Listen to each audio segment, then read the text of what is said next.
Hey everybody, Ryan Gronfin here with therestaurantboss.com, and today we're going to talk about labor cost. The last few posts I've put up have been a little fluffy, less hard skill, more kind of theoretical and restaurant management and all that mumbo jumbo. And actually, if you get to know me a little bit, as much as I love that style and I think those are so important, I am very, very much a numbers guy. You can't operate a profitable restaurant unless you know where your dollars are going, unless you know where your pennies are going.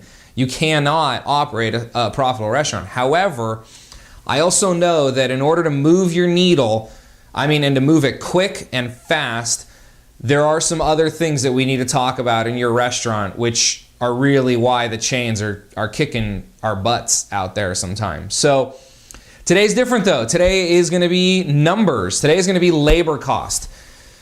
If you're not already familiar with my thoughts on prime cost and how important prime cost is for your restaurant, please go ahead and have a look around my website. Somewhere on here, I have it featured. I have a 3-part series that's titled Why Food Cost Isn't the Most Important Number in Your Restaurant, something like that. I change the title once in a while, but basically it's a prime cost program, and I talk about why I only care about prime cost in your restaurant. However, labor cost is one of those components. So we're gonna just quickly today talk about labor in your restaurant and a management theory that you can't expect what you don't inspect.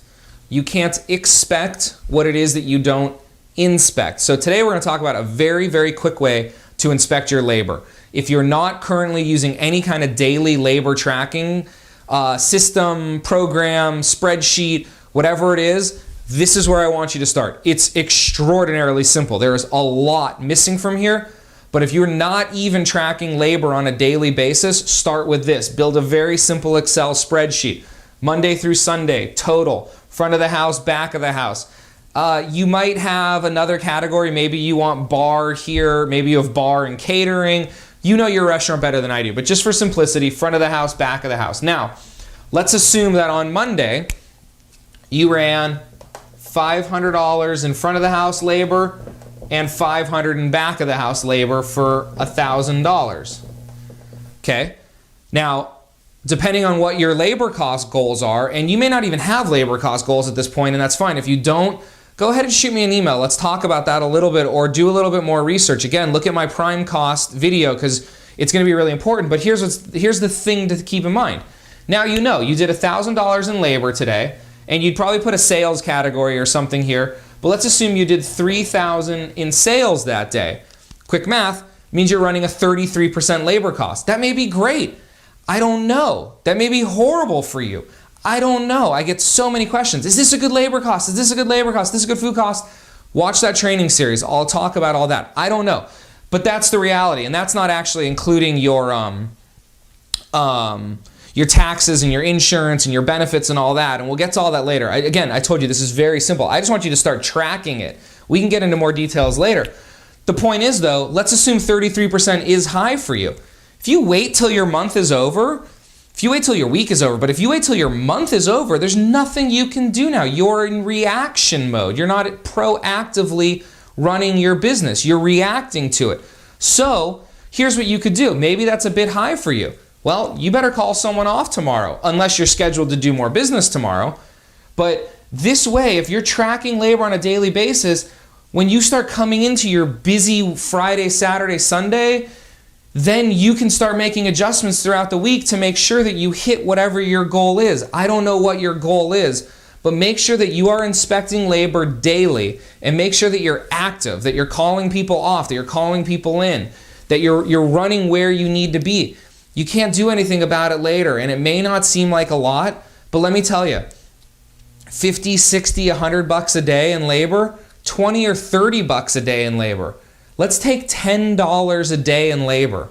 If you could shave $10 a day in labor, that's $3,650 at the end of the year.